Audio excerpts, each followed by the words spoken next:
question, who's totally new to Buddhism? Who has never done a Buddhist course? Okay. Ah, yes. You've never heard of Buddhist teaching? I've never done a course. You've never done a course, okay. But you're familiar with Buddhism?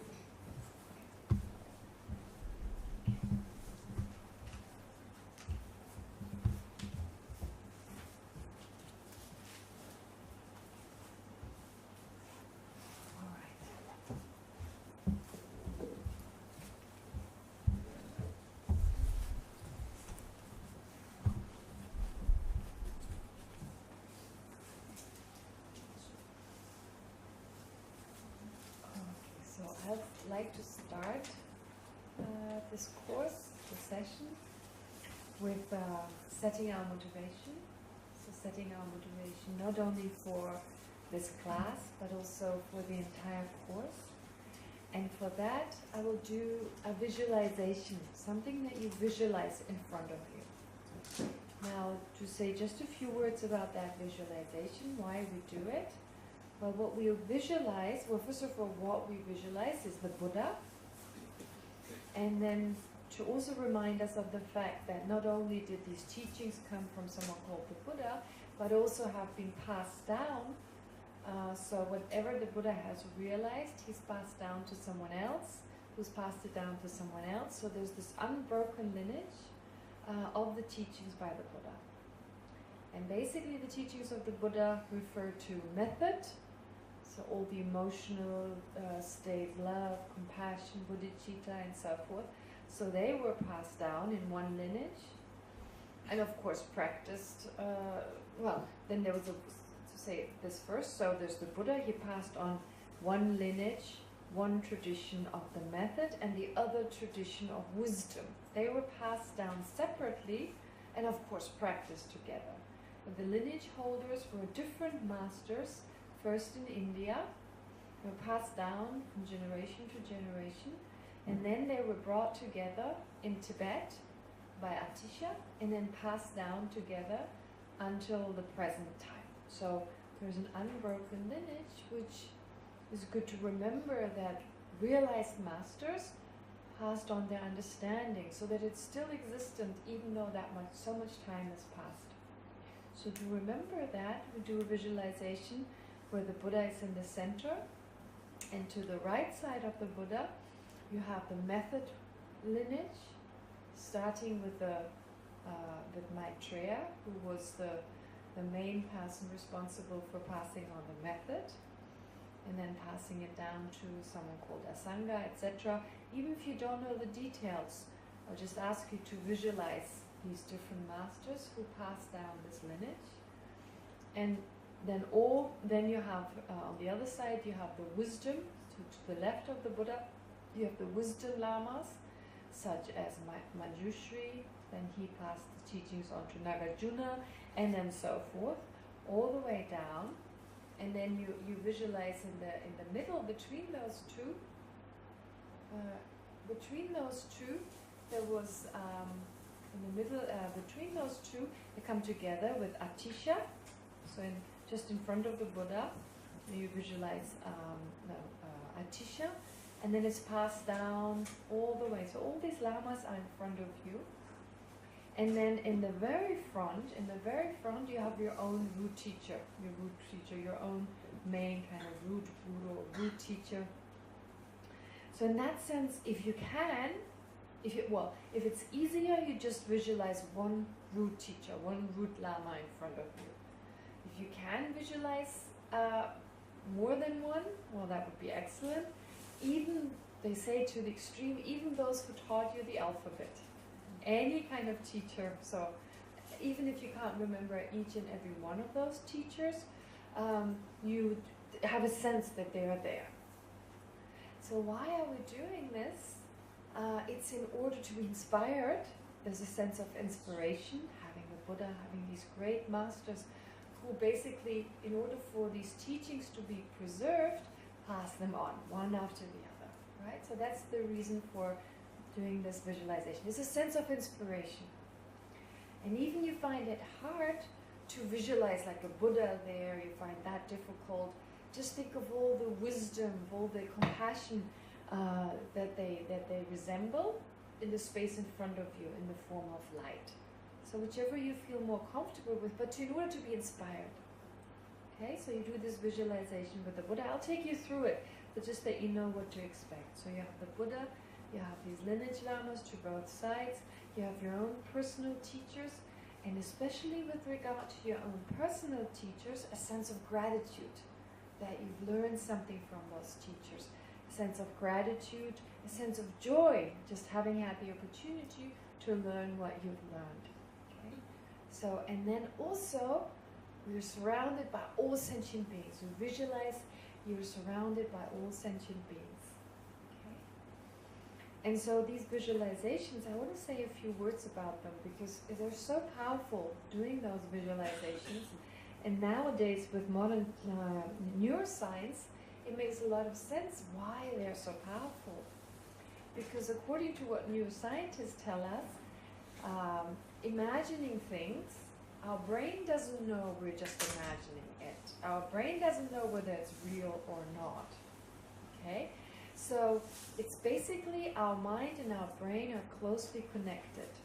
So if we visualize it, our mind or our brain visualizes it, we train ourselves in a certain way. We train ourselves in a way that is a preparation for other practices.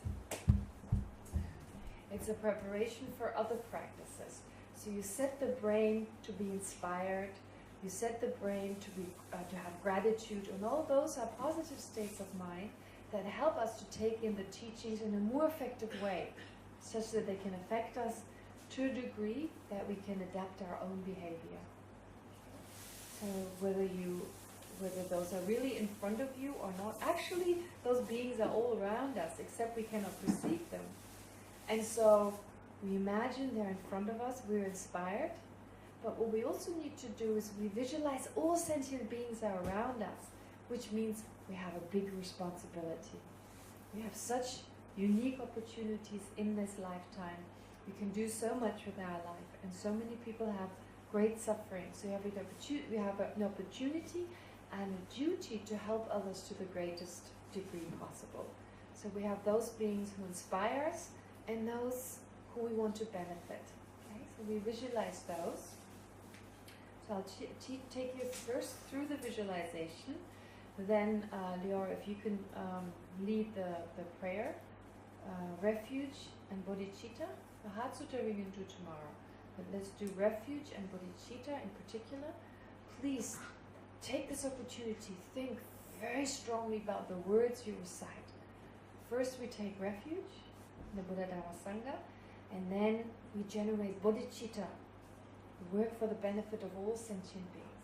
So to really strongly feel that, as I lead you, well, first you do the visualization, as I lead you through it, and then you do the prayer.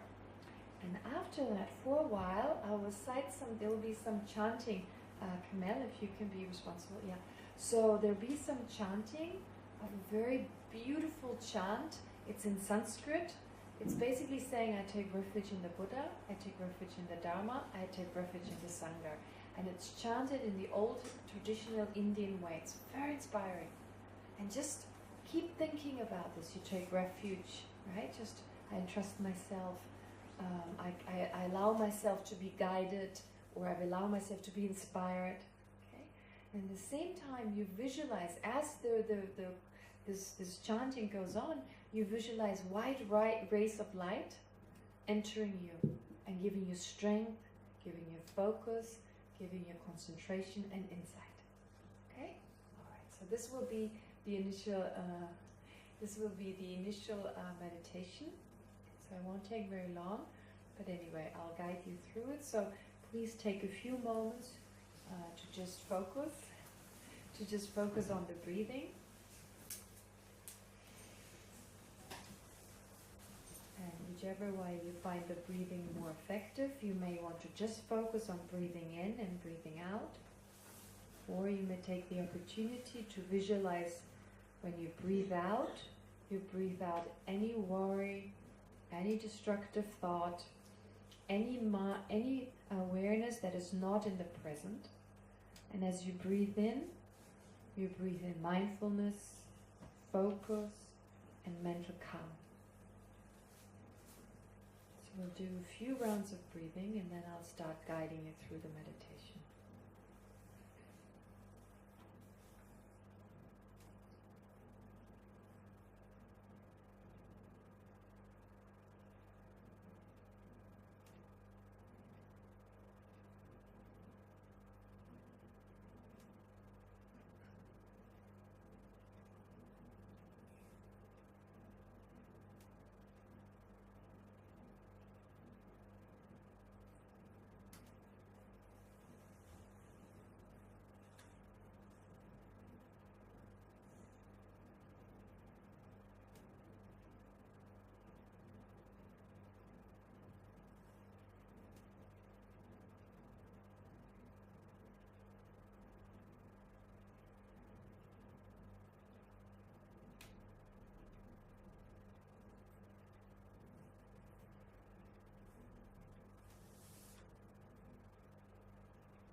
So now in the space in front of you, visualize the Buddha. Seated on an elevated seat, throne. On top of the throne there is an open lotus flower, a sun disk and a moon disk.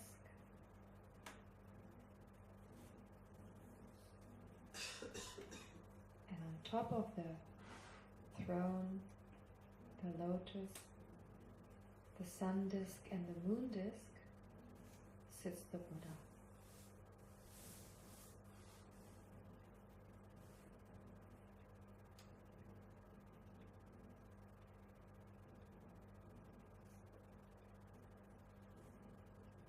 He's cross-legged in the full lotus position, wearing the robes of a fully ordained monk.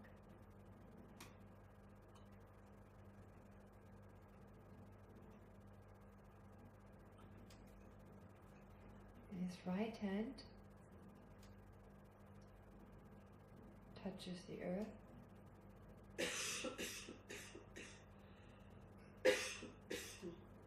And his left hand is in a meditative posture, holding a begging bowl.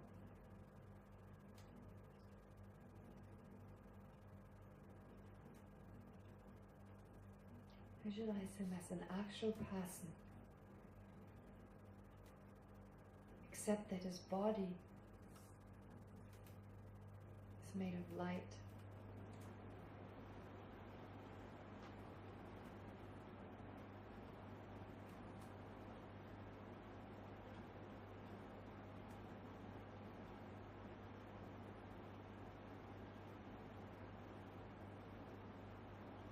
His face is extremely calm and peaceful.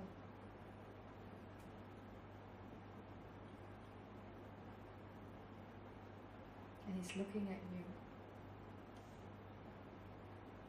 very pleased.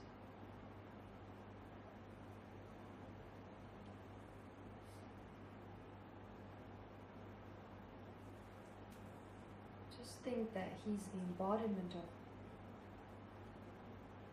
compassion and wisdom.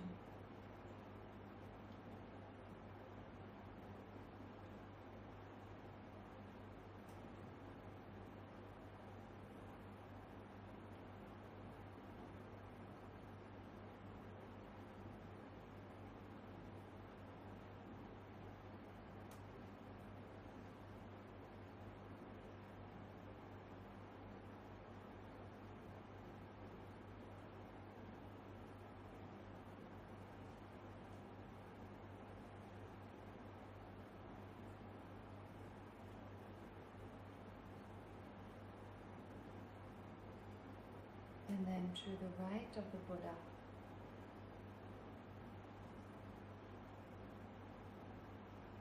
that is on your left side,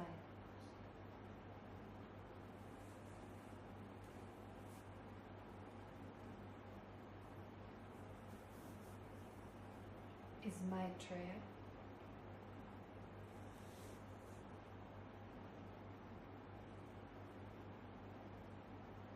Asanga, and so forth. So visualize surrounding Maitreya all the lineage Buddhas, or the lineage teachers who passed down the teachings on method, on love and compassion.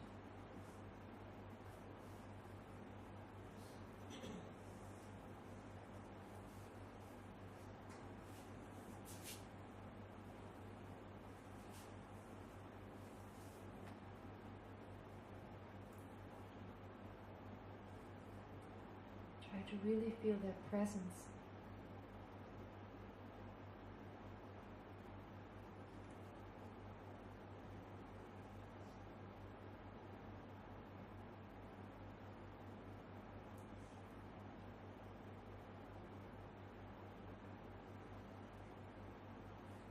And then to the left of the Buddha, in your right side. So to the left of the Buddha, again facing you, are the lineage lamas of wisdom, starting with Manjushri, Nagarjuna, etc.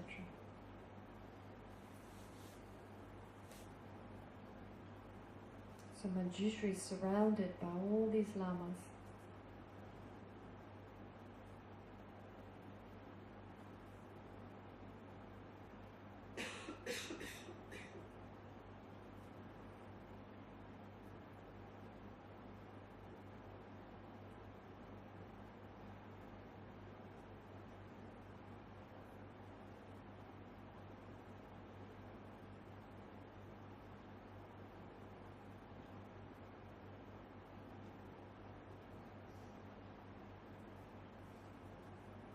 And then in front of those lineage lamas is Lama Atisha,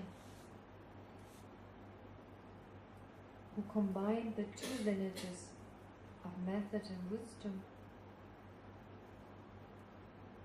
and brought them to Tibet.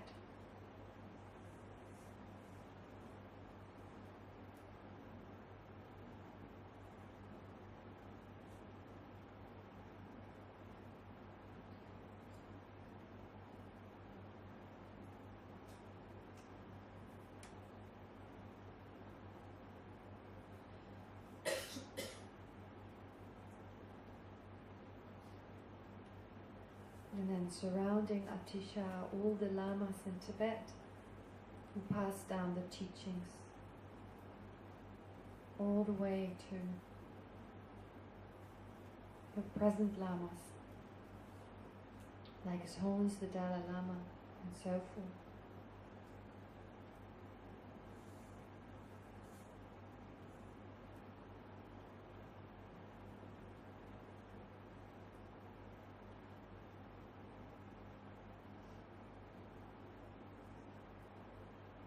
They're all seated in the space in front of you.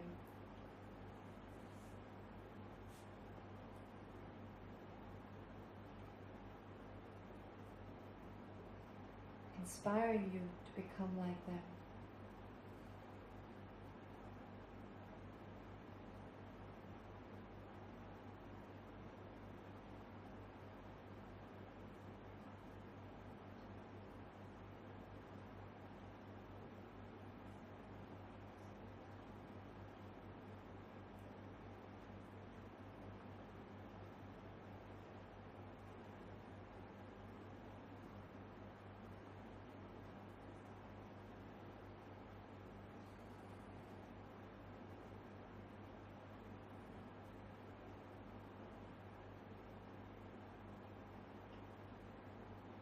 And then in space in front of all these lineage lamas, visualize your own root lama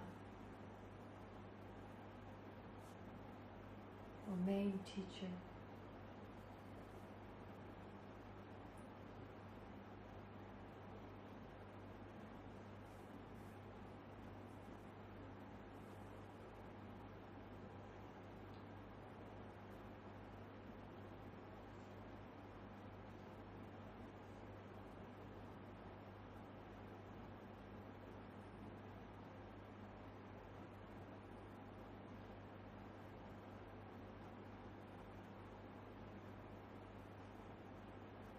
think that your own teacher,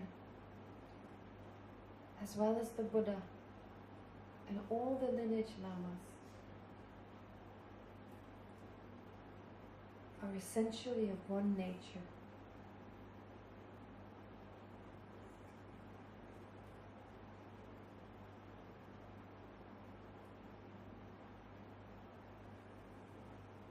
Just different emanations of highest compassion and wisdom.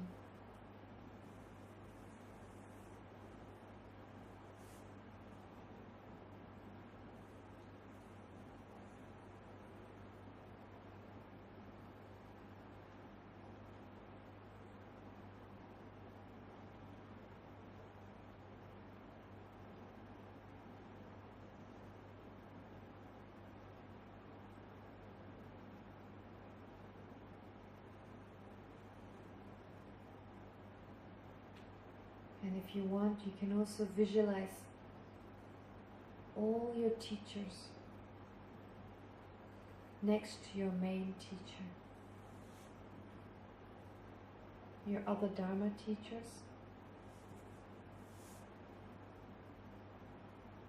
and all the other teachers who taught you how to read and write, etc.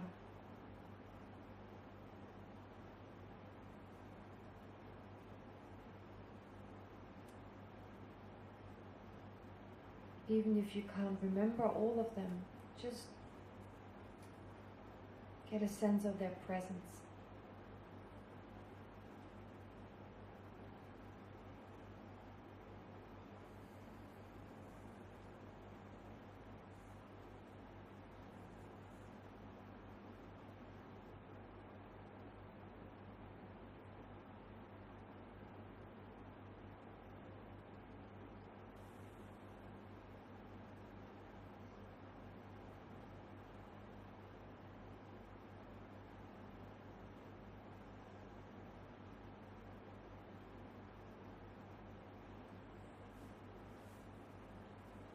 And then surrounding all those lamas are all sentient beings.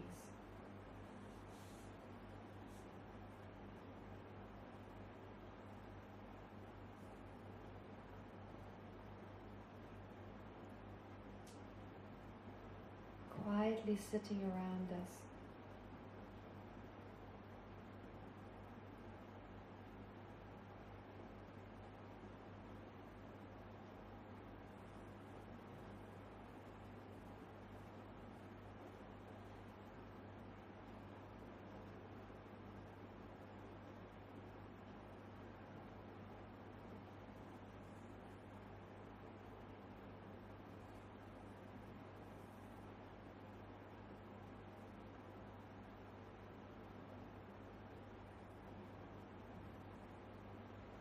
And now in the presence of all those lamas and the Buddha,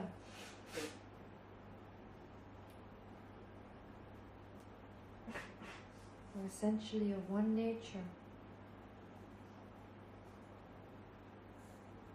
and in the presence of all sentient beings,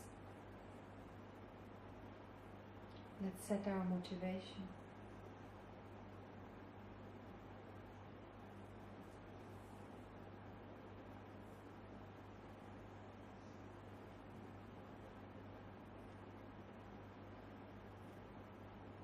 Maybe be able during this course,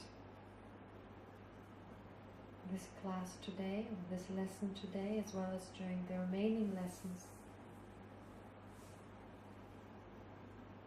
and during the lessons, maybe be able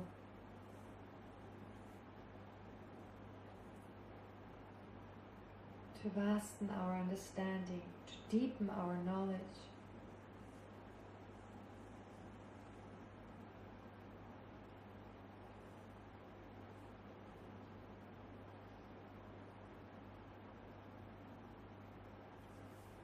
in such a way that it affects our mind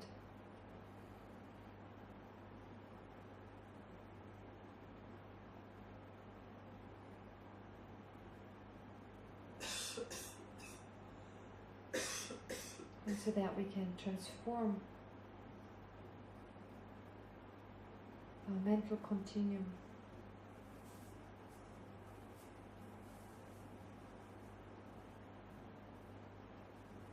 To generate greater wisdom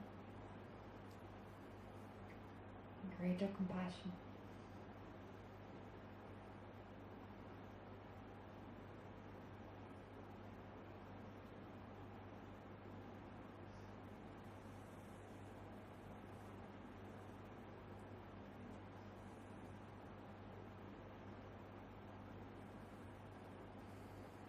So that eventually we attain the fully enlightened state of a Buddha.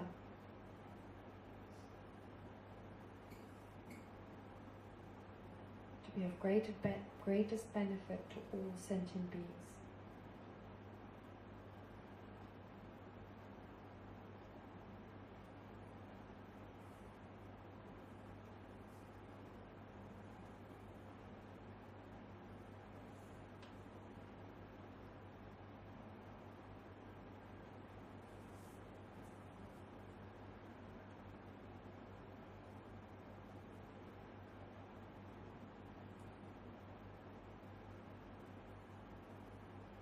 And so with this in mind, let's very mindfully recite the prayers.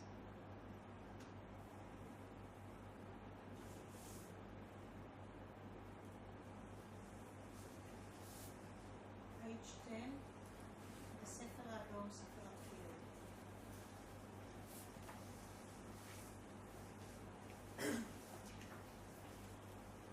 בבודה, בדרמה, בקהילה העילאית, מבקש מכולם הערה. באמצעות המצבורים של המחשבה לדרמה, הוא משיג בודהיות כדי להוביל ליצורים הבודדים. בבודה, בדרמה, בקהילה העילאית, מבקש מכולם הערה. באמצעות המצבורים של המחשבה לדרמה, הוא משיג בודהיות כדי להוביל ליצורים הבודדים. בבודה, בדרמה, ובקהילה העילאית, אבקש מקלט עד להערה. באמצעות המצבורים של הקשבה לדרמה, הוא אשיג בודהיות ולהועיל ליצורים הבודדים. ויזכו כל בעלי התודעה באושר ובגורמי חושר. ויפרדו כל בעלי התודעה מסבל ומגורמי סבל. ולעולם לא ייפרדו כל בעלי התודעה מאושר ומכאב. ויפתחו כל בעלי התודעה את מידת ההשתתפות ללא משוא פנים של התקשרות ושל סלילה. Put on the music? Yeah, the chanting. So just let yourself be inspired by the music or by the chanting that we're going to play now, just for a few moments, taking refuge. So this is the original Indian chanting.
we'll do this next time also, like just as an inspiration. Maybe we can even, could you hear it clearly?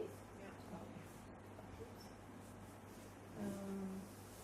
Is there someone who knows how to? Thank you. All right. That's great.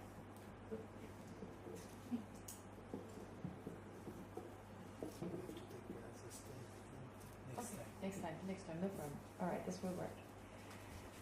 So this was just to set our motivation and, of course, to inspire us, to allow ourselves to be inspired. But basically, to start now, well, this class, this course, well, I'd like to say a few words about silence.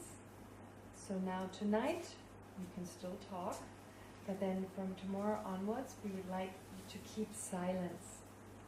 And many of you are familiar with this idea of keeping silence, but if you're not familiar with that, I'd like to say just a few words of the benefits of doing so. So the benefits are basically to go more inwards. We are oftentimes very distracted, very, well, all over the place basically, just talking to people, and we're then preoccupied with what the other person has told us, etc. So to keep our mind on the topic for those few days, it gives us the opportunity to internalize it in a way which usually we may not have, because we need to communicate, we need to speak to people. So it's just a very effective way to do this. And although you don't find such a strict way of doing this in Tibetan monasteries, but the monks and nuns often do it naturally. But oftentimes they just withdraw, and during pujas, etc., that there are those who really like to practice. They just kind of keep quiet, don't really communicate. And that's proven to be quite effective, to just not speak that much, okay, or to totally stop speaking. It's very difficult to kind of talk sometimes and not at other times, so it's easier to remember to just keep total silence. So it's only really for 2 days. It's not that difficult. But what I would also like you to do is to be mindful of what we've learned here during those lessons, even in the in-between sessions. So when you do a retreat, usually retreats, of course, are a little longer than 2 days. Oftentimes they're 2 weeks, or a month, or 6 months, or even 3 years, etc. But it doesn't matter the length of time. It is said that a retreat, the times of the sessions are important, but even more important than the sessions are the in-between times. So this is where really things are digested.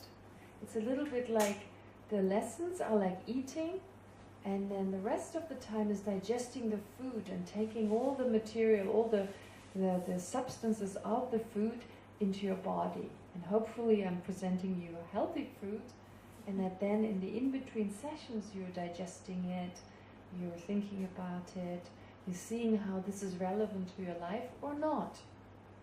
Okay. So which takes me to my next point here, or my next request really, to be very, very skeptical of what you hear, to not accept anything, right? To have this mind that wants to debate, that wants to disagree, to always be on your toes, as in like, that doesn't make sense, this does not accord to my own, it's not in accordance with my own experience. Okay, so you're welcome to express any doubt, any disagreement. We'll have plenty of time to do so. And what I would also like you to do, or what I do, the way I do these retreats is, I'll speak for some time and we meditate, right? You have the time to analyze, reflect upon what I said, and then I will talk again and we meditate again. A little bit less tonight because people are tired from the drive, but I'll still put some sessions in between. You just did a meditation just now, and we'll have another session before we'll end this session. Okay.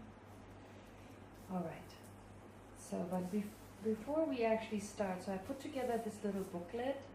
I put this together some years ago when I taught the same topic in Dharamsala, and then I went through it again and just made a few changes. And so then Leo very kindly put it together as a little booklet. There are a few formatting mistakes, so you may notice those or not. But anyway, there may also be other mistakes, of course. So if you find any of those mistakes, please let me know. And I go through this material. This is what we traditionally study, this material. So parts of it is it's part of the monastic kind of books we get. And then there's also parts of the Lamrim that I've added. And I don't think I read through everything because there may not be the time, but I go through these parts and explain them and we discuss them. So you basically get the traditional explanation, but I try to put it into words that make sense to Westerners, to those, or to us of the 21st century. And please, if you can, read in advance. Okay? Just be aware it's quite traditional and you need to take it with great skepticism. So this is for the book, and then in general to say a few words about refuge. Actually, there's a lot of resistance to this topic, especially in the West. Not a lot, but there are quite a few people who have resistance with regard to this topic. And I think one of the reasons is that the word refuge is not a good translation. It's not a good translation. The English word refuge means to run away from something and to seek refuge somewhere else. So when we say to take refuge in the Buddha, Dharma and Sangha, it seems a bit like hiding behind our mom when the bully comes. Or maybe totally running away and not dealing with the problem. Possibly a sense that let Buddha, Dharma, Sangha take care of it, I'll just take off. Of course, the word refugee implies that you were in a place before that was too dangerous, and now you're going somewhere else. You're escaping. But of course, when we hear this, we are refugees. If we take refuge in the Buddha, it seems to be saying we are refugees, and the only thing we are refugees of would be samsara, and that would be like running away from samsara. But of course, that's impossible. Even if you go into a monastery, there's still samsara. I'll say a few words about that. Becoming a monk or a nun is definitely not running away. You can't run away from your mind. So the problems are there, no matter whether you wear maroon or not. Whether you wear this color or not. No hair or not. Mind is still with you. Anyway, I'll say a little bit more about this. But the point is here that we have a sense. Refuge means escaping. Okay? Does that make sense? Does that kind of hold that connotation for you? Does it feel like refuge means like running away, taking no initiative to solve a problem? It kind of has that connotation, doesn't it? I mean, not saying for everyone, but the word in itself holds that meaning. And then we hear faith. Oh, and that's just really the end of it. Faith. Oh, come on. Faith? Kidding me? You want to brainwash me? Well, as I heard from the Dalai Lama, you talked about it. The Dalai Lama is saying, brainwashing is good. If it's dirty, it needs to be washed. But of course, we're not talking about brainwashing in that sense. No, it's not like that. Faith needs to be explained. Faith means faith based on reasoning. So, in faith, there are 3 types of faith. Okay? We'll talk about this. So this is not blind faith. And yeah, faith means something very, very different. It's not the type of faith you find in other religions. It's quite different. So this is part of our course here to, of course, discuss those ideas. Okay. So therefore, it's not about taking refuge. It's not about hiding away. It's not about running away. It's not about avoiding to take initiative. But it's rather, what it means is to take a wise direction. To put our life in a direction that is really beneficial. Not just in terms of long-term, short-term benefit, but in terms of long-term benefit. So basically it means to put our mind or to act in accordance with the Dharma. That's what taking refuge means. So when you take for instance, to take a situation in life, I mean, we're bound to have problems. Bound to have problems. This is samsara. Whether you're a monk or nun, whether you live on an island, whether you live in a monastery or in Manhattan or in Tel Aviv, there's samsara everywhere you go, because this mind and body is samsara. So then we'll have problems. If those problems don't arise external problems, then they're imagined problems or whatever, bad moods or encounters with people, there'll be problems. Okay, that's just the nature of our existence. So, taking refuge means basically we take refuge in the Buddha, the Dharma, and the Sangha. What does that mean? What is the main object of refuge? Pardon? What is the main object of refuge of those three? Dharma. So, the main object is basically the Buddha's teachings. That's the main object. So we take refuge in those teachings in the sense that when a problem arises, first, instead of saying, oh, this person is to blame, that situation, my parents made a mistake, my parents did something wrong, and then this person did such and such, and the politicians in our country,